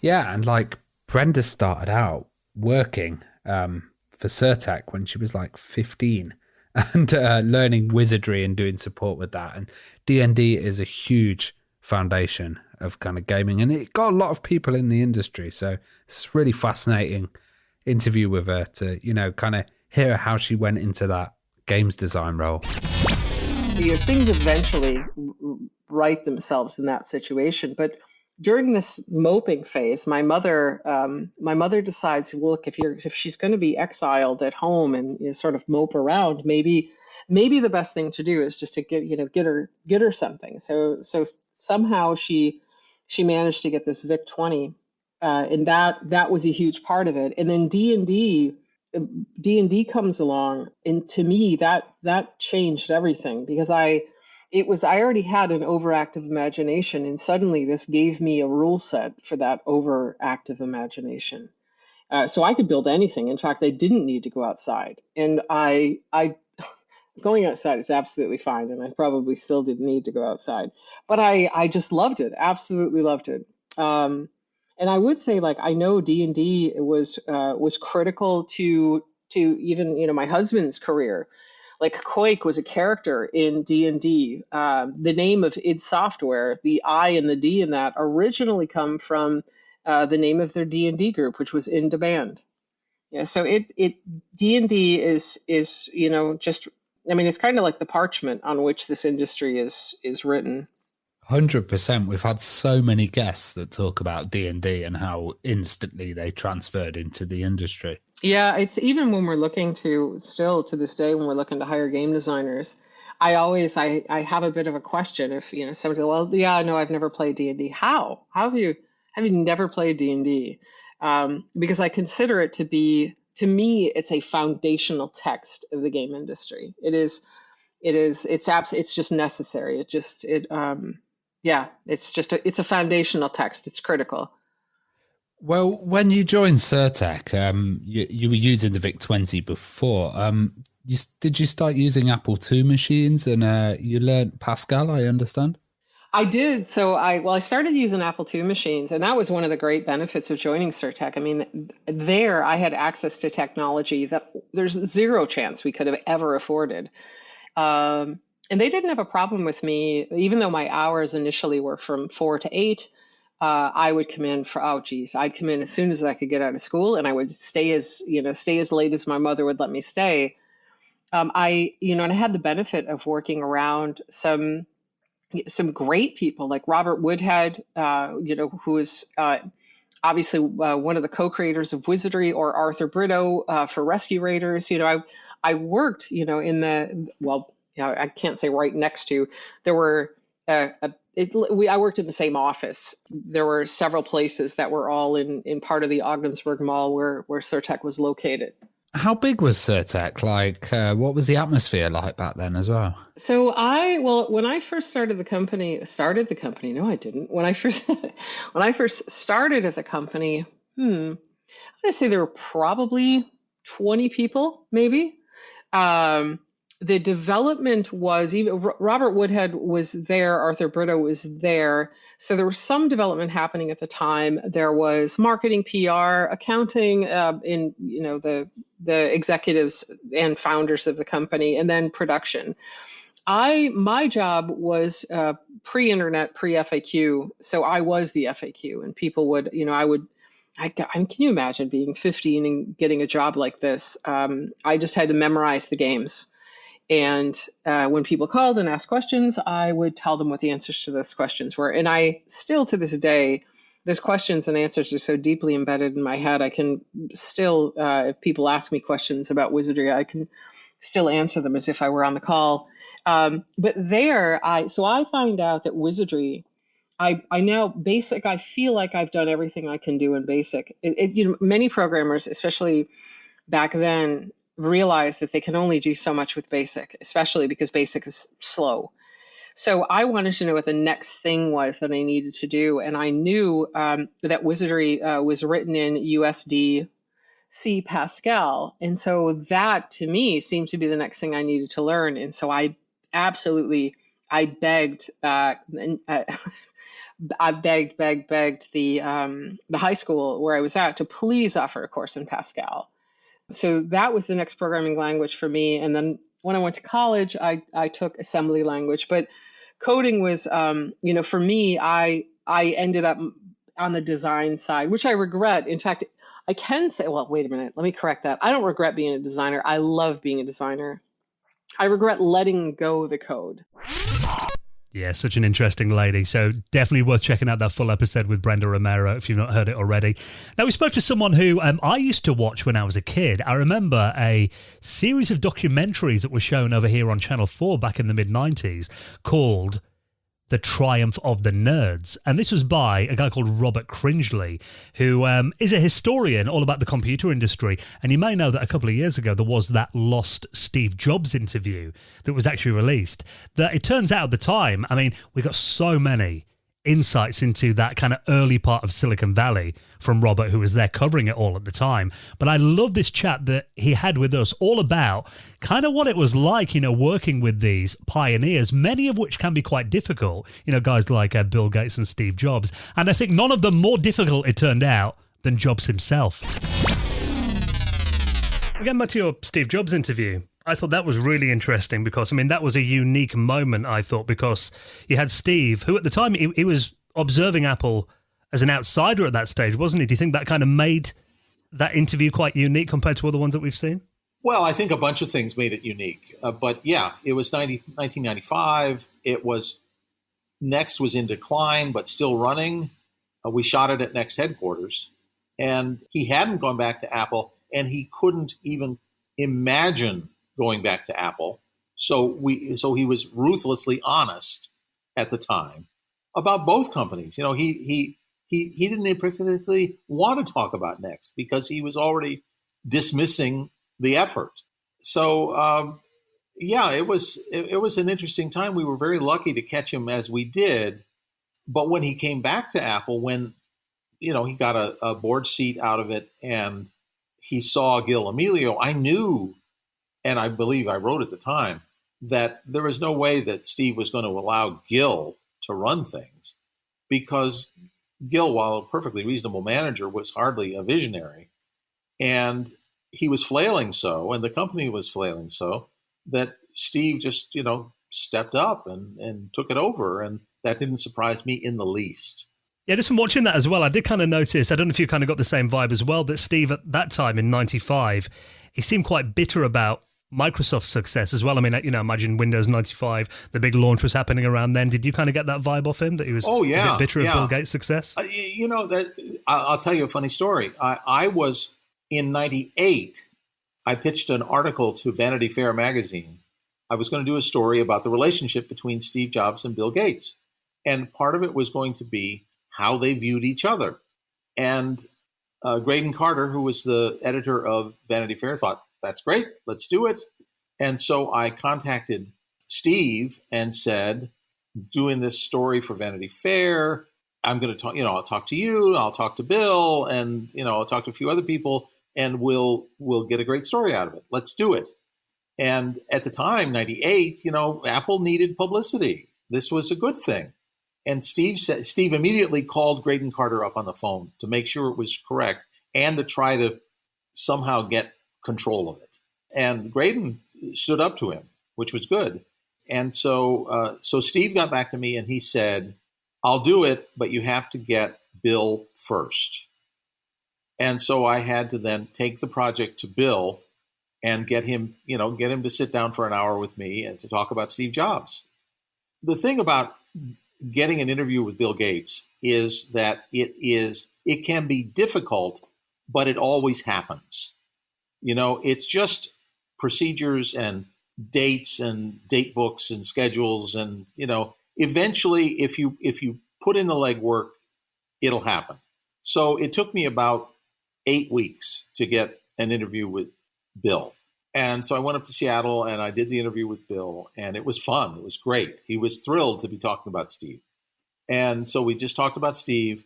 And then I finished and I went home and I sent a message to Steve and said, okay, I've got Bill. Now, when can we schedule your interview? And Steve said, I don't think so. So Steve killed the project by refusing the interview, but he made me jump through hoops. He wasted weeks of my time. He wasted an hour of Bill's time. And this is the kind of sick guy he could be, where he did it just to be an asshole. Now, Joe, I know you always love it when we get the YouTubers on, being someone who spends pretty much every evening instead of watching telly on YouTube. Yeah, I don't watch TV. I watch YouTube videos. I fall asleep to YouTube videos, and I always have to sneak a YouTuber in there when we do our best bits. And this was actually one of the first episodes of 2021.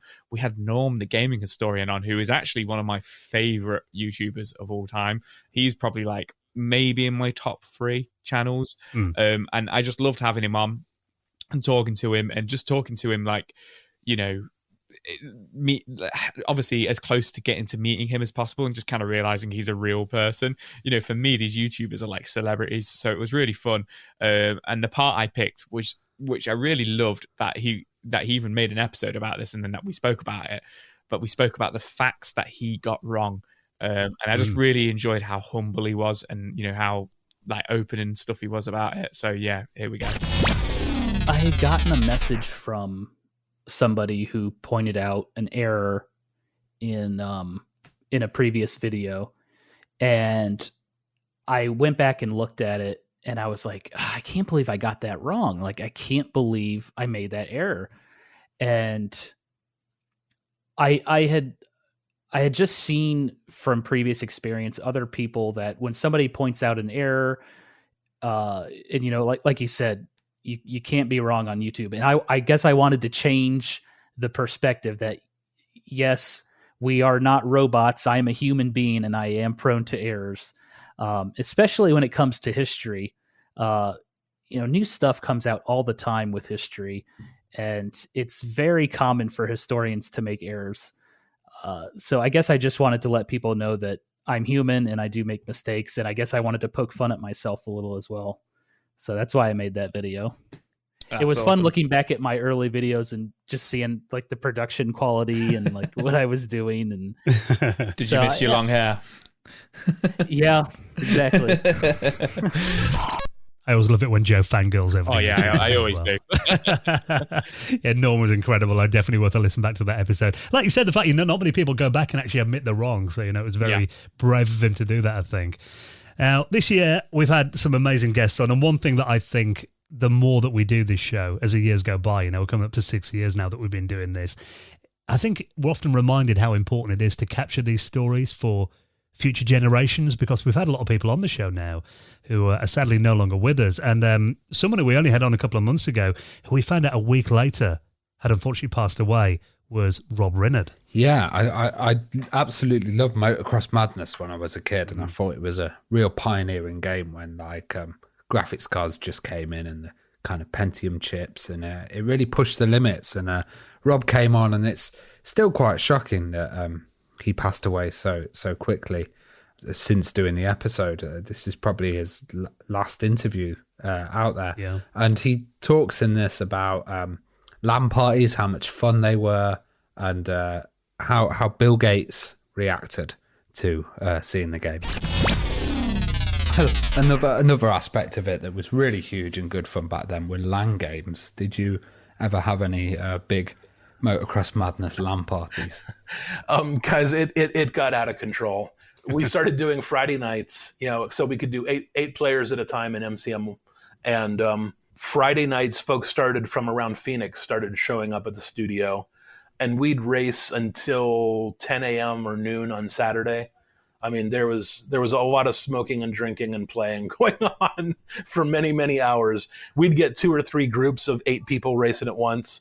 And it got to where I had a friend, Roger, he owned a racetrack in New Mexico. He would drive 10 hours just to come over here and play. Wow. Guys drove in from LA. Some of Steph's friends and whatnot, they would come in from LA to play. And then Stephen Cameron, he ran a big Xbox gaming site. He lives in Canada. Couple times a year, he'd hop a flight and fly down to Phoenix just to hang out and race with us. So, yes, we did a lot of it, and it got out of control. Well, the ragdoll effects and the crashes, I mean, they were great fun in the game and, hilarious as well. I mean, was there a huge focus on getting them as kind of realistic as possible? Yeah, at first we had no idea.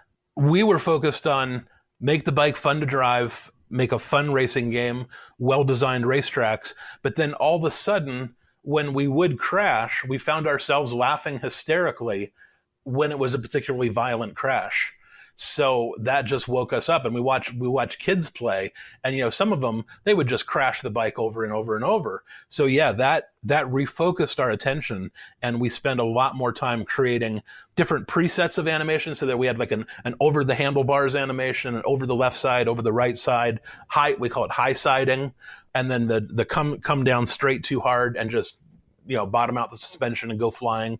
So we ended up with like 6 different categories of animations, because it proved to be so incredibly entertaining. And we knew after that, we spent probably more time on the rider than we did on the bike. Well, Motocross Madness 2, even though it was only 2 years later, it kind of felt like the industry, technology was moving really fast around that time. And obviously you had the improved graphics, you had trees and stuff in there as well. Over 40 tracks in that game too. It felt like a much more complete package. How did you improve the engine of the original game and take advantage of this, more powerful hardware that people had then? Yeah, so the as far as the ground goes, we were able to do multi-texture layers. So we had like a high resolution texture for the ground, and then we had a low resolution detail texture that tiled, that added a depth that made it look like the ground was just higher resolution everywhere. Certainly the trees and the ecosystem was a big deal. I think, and I'm kind of fuzzy on these numbers, Mark would probably yell at me, but I think we had upwards of 100,000 trees out there. Mm. So going from 0 to 100,000 was quite a number. Actually, I remember one day we were at Microsoft demoing it for Bill Gates. First, the Microsoft guys gave me a bet that I couldn't say shrubbery more than 5 times in the demo. So I kept pointing out the amazing shrubberies to Bill as we were driving. And here's a different style of shrubbery here for you to see.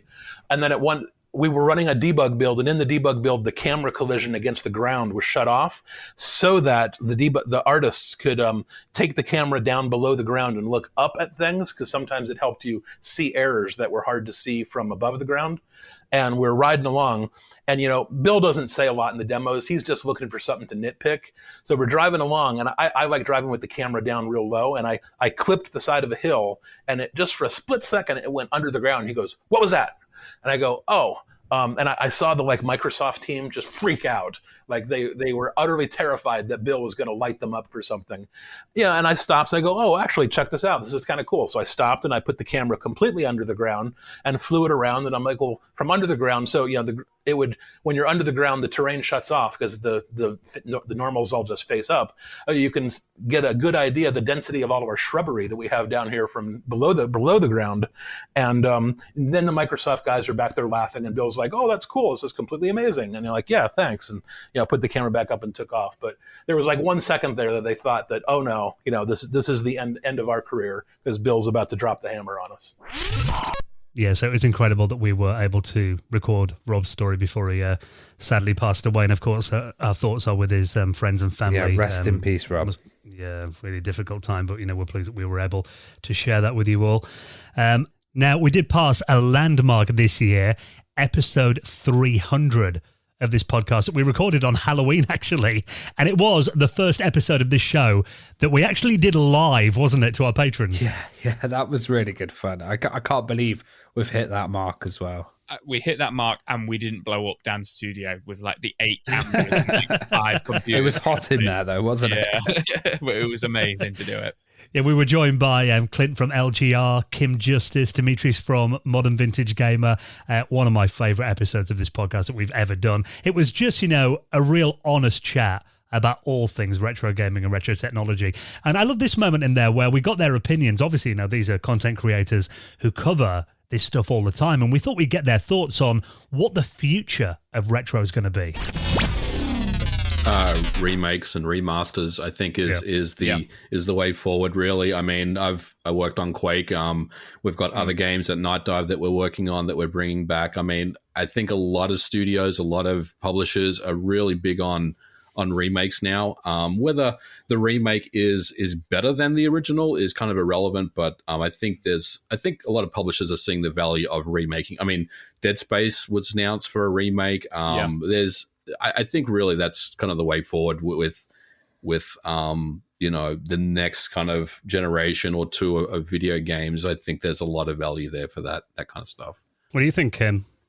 I think, remakes again is something that seems to become quite normalized. I remember a few years ago, you'd get a remake announced and a lot of people would complain. And it seems like gradually less and less people are kind of almost just seeing it as remasters, even in cases where it's a game that's only a couple of years old, that seems to then suddenly get a remake come out for it.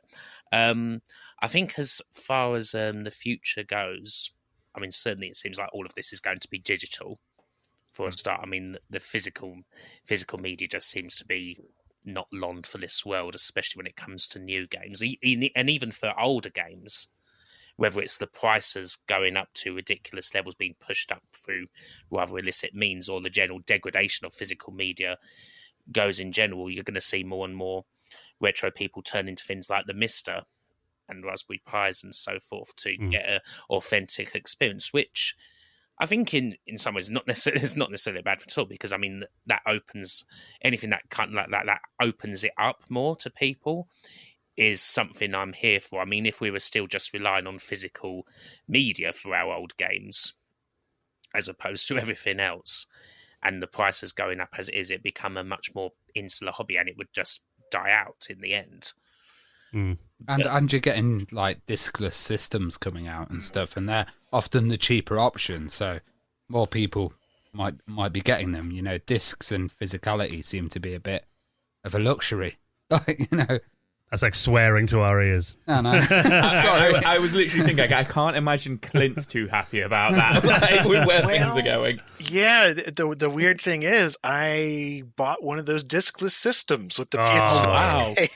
Because I realized that with PS4s, I had the PS4 and a PS4 Pro, and I bought a grand total of 2 physical games for that entire platform.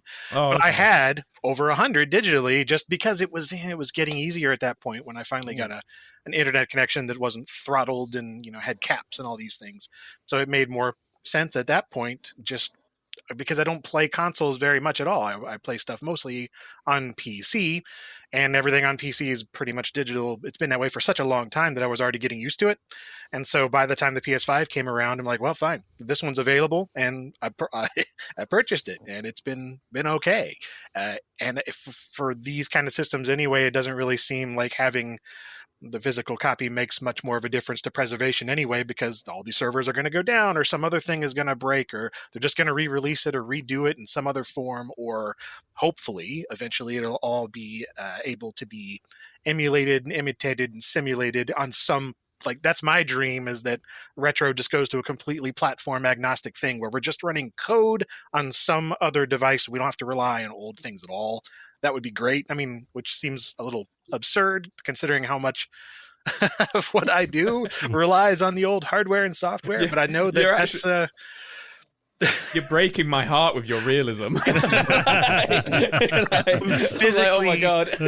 Yeah, I'm physically surrounded by old games and boxes, and I've got a massive collection of things over there. And I've been enthralled with this original Xbox over there that I got the other week, and it's like I'm having a ton of fun with that. But I know that we're in this weird little finite period of time where it's just a transition to whatever's next, and I don't know. I just sort of accepted, I guess, 5 or 6 years ago, where it's like, this is where it's going, and you either embrace it now and have fun now, or you just get really cranky. And I think both they're valid, but somewhere in between for me is where I found the most enjoyment, because there's that trade-off between ease of access right now versus not having it at all later in the future. And I know that they're constantly tugging at each other, because, we're making trade-offs now by not being able to have these things in the future, perhaps. So yeah, definitely worth checking back episode 300. And there's a video version of that on our YouTube as well if you want to check it out. I'll link that up in our show notes. Now, one that we had recently and actually has made a few headlines. I saw that Nintendo Life and a few other news sources have actually been running this as a pretty major headline over the last couple of days, is from an interview that we did last month with Mark Subotnick. Yeah, we only did this. Yeah, like you say, it was about 3 weeks ago. And we were talking about what happened to Geist Force, the unreleased Dreamcast game that Mark Sputnik was working on. For me, this was probably my number one interview for the year.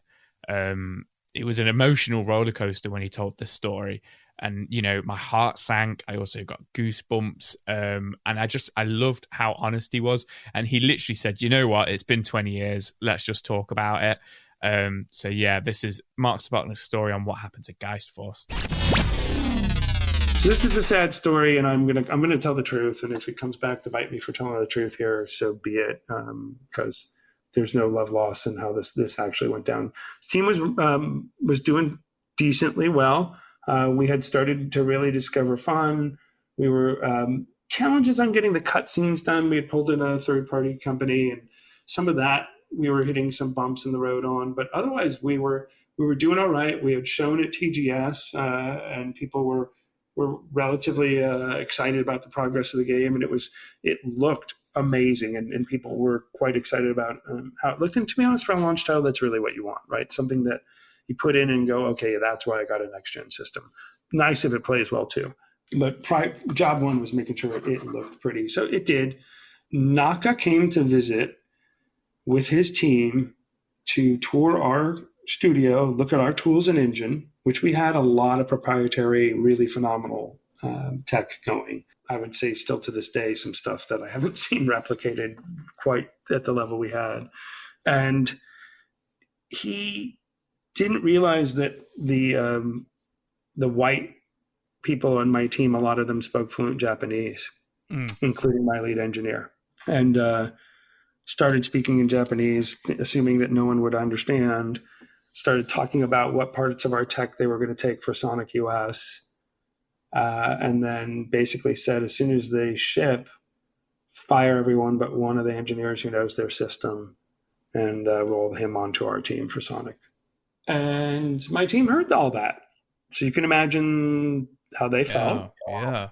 Here's a leader of Sega. I mean, Naka's pretty powerful at Sega at that time. There was two camps. There was the Naka camp and the Yu Suzuki camp. I'm sure you've got that well documented in your previous chats with others. That's also history now and known. But he wielded quite a bit of power. So I had a group of 5 engineers that now knew that was potentially happening to their baby. They were, outside of Visual Concepts, the only people in North America working on a 128-bit gaming console. Pretty easy to go get another job. So they did. Yeah. And I had to go to Bernie and tell him, I just lost my 5 lead engineers. I got a proprietary engine. Even if I got a burn rate of X. I won't quote that. I'm not going to go into all his dirty secrets, but a healthy burn rate for that time.